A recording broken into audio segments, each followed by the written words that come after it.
Perhaps the son of Paragus could be of some use to me someday.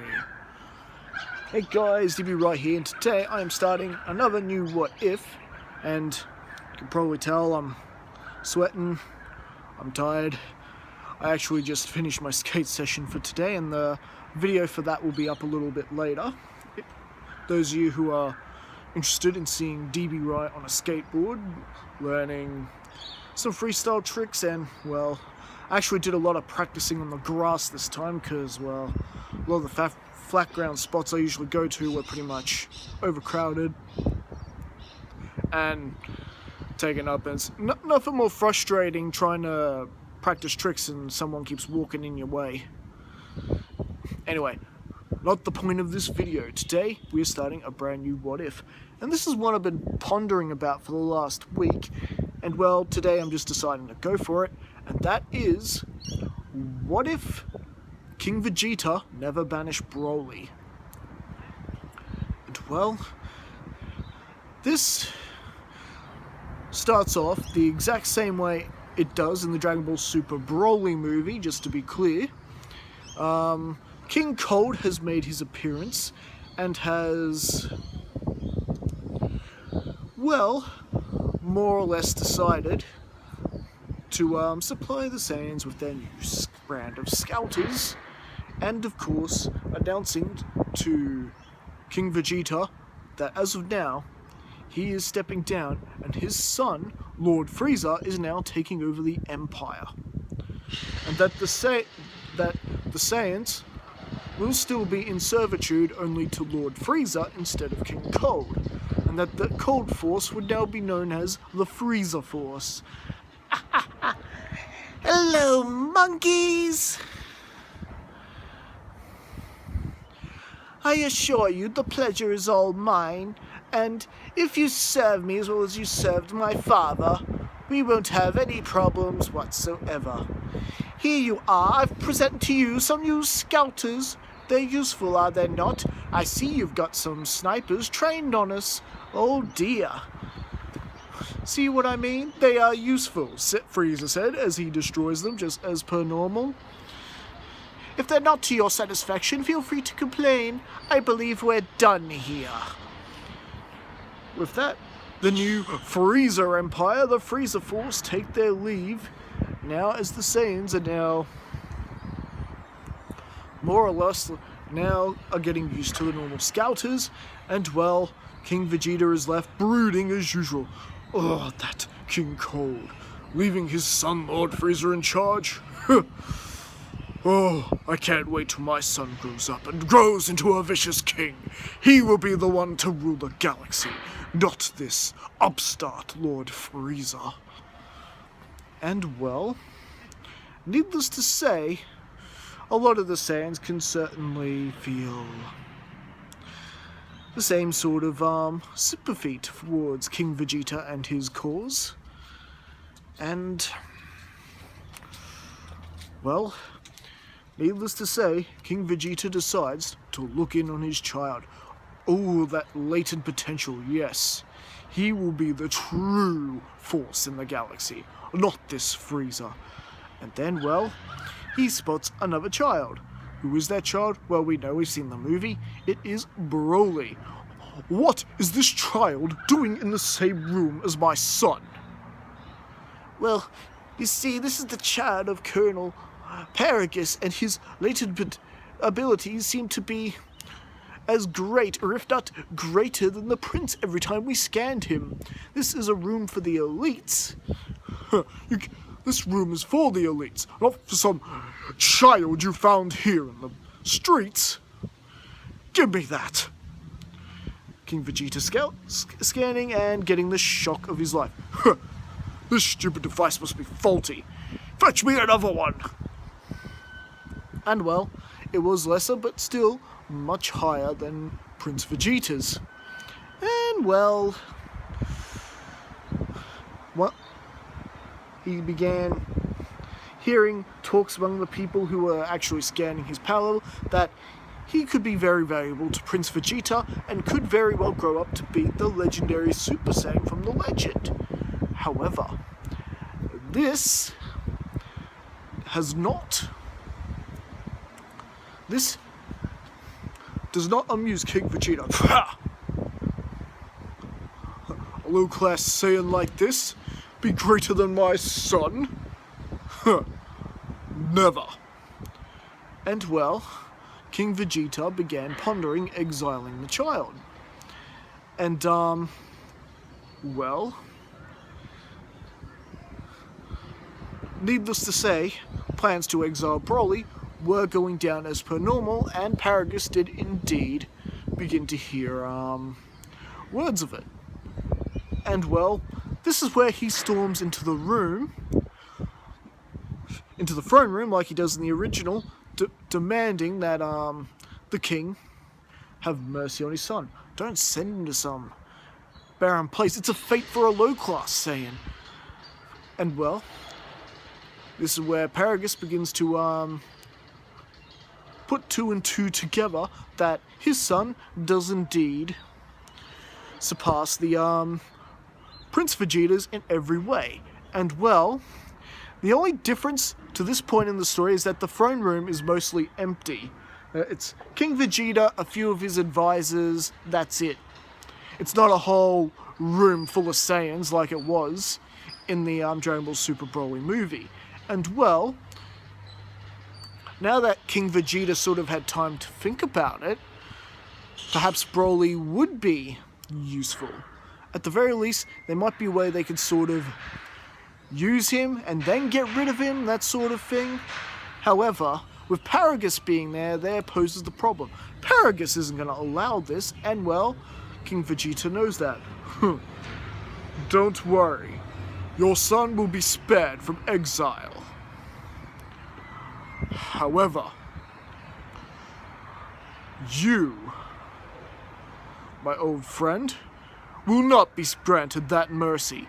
And well, with that, the guards basically arrest Paragus, and he banishes Paragus instead.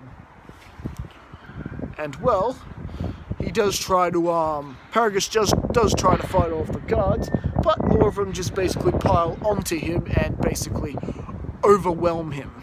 Paragus cannot fight back, and Paragus is exiled.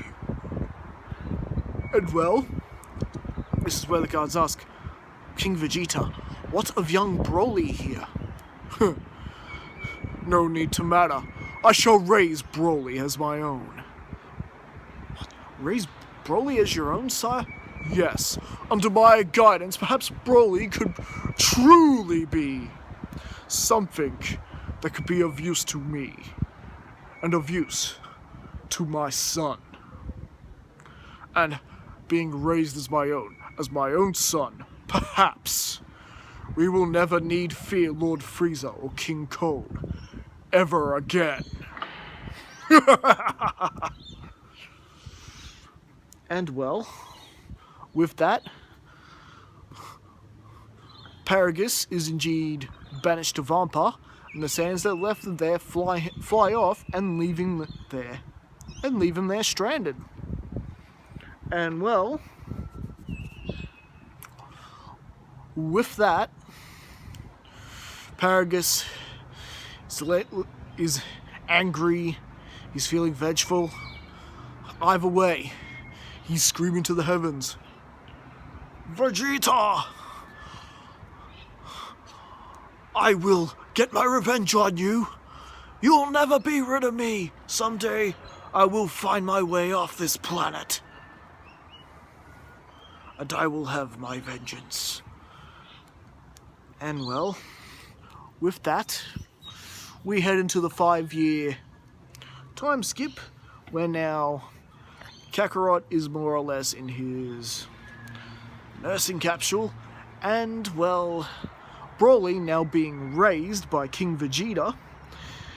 Well, it is now time for Frieza to make his return to blow up the planet, as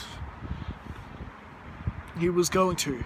Frieza, fearing the legendary Super Saiyan, and always didn't like how the Saiyans always had that sort of bit of hostility towards the Frieza Force. Frieza could tell one day they were going to deal with a Saiyan rebellion sooner or later, so why not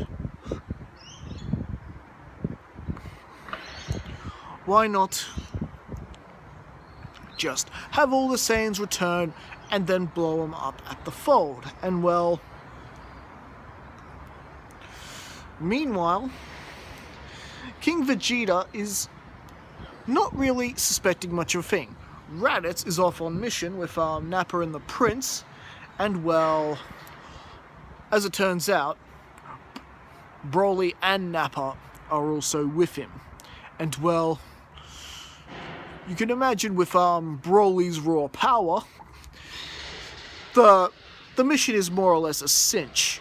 However, it's not forcing Broly to really go out of control, because he can just easily match the warriors they're facing and easily defeat them. It's not really pushing him to the point where Broly's losing control, and well, Prince Vegeta has the shock remote just in case he does. After all, he does know how his brother gets. And well, yes, they do have a shock collar for Broly just in case. However, Vegeta doesn't really being the Prince Vegeta doesn't really believe in using it. It's usually his father that pushes it and tortures Broly when he goes under control, when Vegeta feels it's actually good for the young, overpowered Saiyan to cut loose a little bit, as long as he's not caught in the crossfire. And well, so with that, Bardock and Gine send Kakarot away off-world like they do in the original. And well, just like in the original, Frieza does indeed blow up the homeworld, just like he does in the original. And well, I guess King Vegeta should have used Broly's power when he had the chance. Perhaps if Broly hadn't have been off-world, Broly might have been able to have made a difference and stopped Frieza's attack, but we'll allow King Vegeta to become victim of his own arrogance. Why not? And there's still going to be quite a few changes, with Broly being in the Frieza Force, with Prince with his adopted brother, Prince Vegeta, Raditz and Nappa.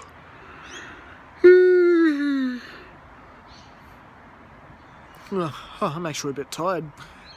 Anyway, so with that, Goku is pretty much landed on Earth, and his brought in by Grandpa Gohan, much like he is in the original.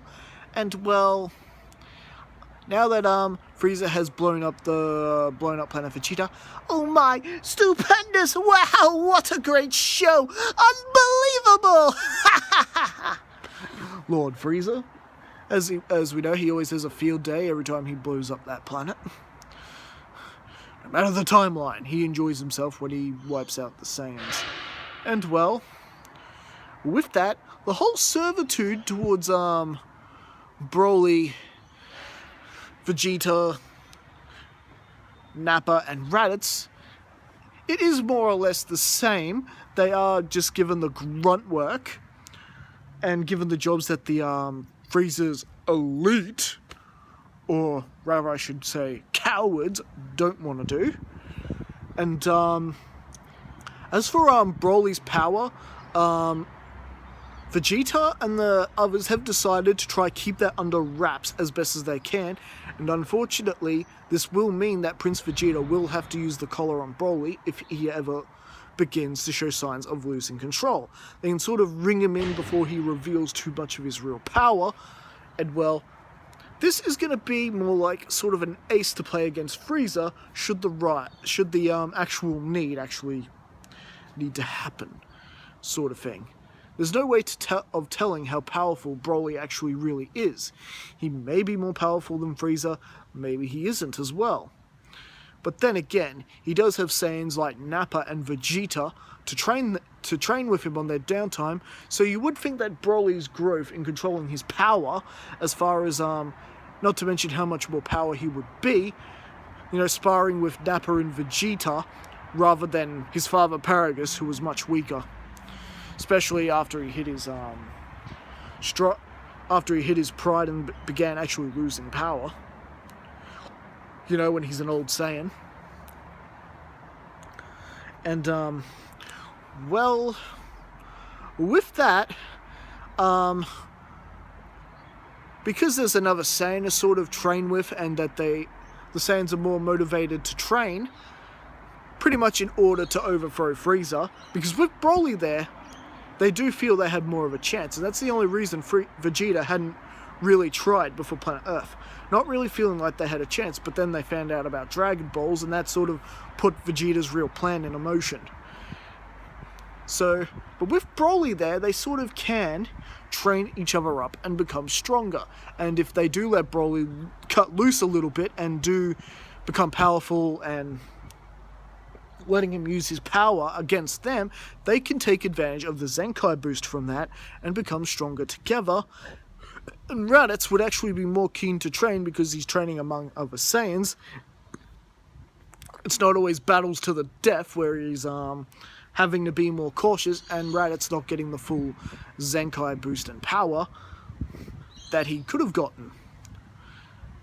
And, well, as the years go by, and, well, Broly and Raditz have sort of more or less become friends in this point. Raditz was the weakest, however, Broly being actually being the strongest among them. Vegeta and Nappa would often, you know, ridicule Raditz just like they do. However, Broly is still very much like the Broly we knew from the Dragon Ball Super Broly movie. He doesn't really like the training. He doesn't really like fighting or the violence. So he's actually more or less very friendly to Raditz in that point, and actually does commend him for being cautious in their missions. And thanks to his tactics, it actually gets Nappa and Vegeta out of a few scrapes, even though Vegeta and Nappa would never acknowledge that fact. And, you know, not that him being the weakest is really the problem here, because Raditz is getting stronger doing all this training, and he does get hurt from time to time training with Broly when he loses control. Like I said, they're taking advantage of Zenkai and getting themselves even stronger. And, well, suddenly, during a mission, Raditz suddenly remembered about his younger brother Kakarot, and that he remembered overhearing that his mother was sending Kakarot away to some planet called Earth. And, well, perhaps Kakarot could actually also be of help to them with their mission to overthrow Frieza. And, well, with that, since the Frieza Force isn't really expecting the Saiyans to come back anytime soon, this was the perfect opportunity to quickly slip away and get Kakarot back into the fold. So they would actually, Vegeta would say, "Alright, very well, Raditz. You go ahead and get your weakling brother. Another Saiyan, more to the merrier. However, take Broly with you." And with that, the duo are on their way to the planet. And, well, as for Goku's side of the story, his side of the story with Dragon Ball played out exactly the same, and they have the entire Dragon team. And, well, I actually think this is where we'll actually leave things for now. So what do you guys think? What do you think of this story? Will this actually work? How would the appearance of Broly affect the early Saiyan saga and arc? Because, remember, Raditz is actually going there with different motivation this time. He's not there to bring Kakarot there to the Frieza Force and have him conquer worlds or whatnot. This is their plan to overthrow Frieza, an evil galactic tyrant who has been oppressing the galaxy for years, and, you know, if the rumors are true, may or may not have blew up Planet Vegeta, along with their entire race and their parents. Raditz is actually going there to ask his brother for help. He's not going there to start trouble. And, well, I think this would make quite an interesting story. And, well, since Raditz and Nappa aren't really going to be expecting him for a while, perhaps Raditz and Broly will be able to get Kakarot up to speed before joining him back into the fray. And, well, Who knows what will happen with the rest of the Dragon team? All these questions and more next time. As always, don't forget to leave your comments. Don't forget to like and subscribe. Leave your thoughts in the comments, and I'll get back to you next time. Sorry, and I'll be back with another video next time. Duh.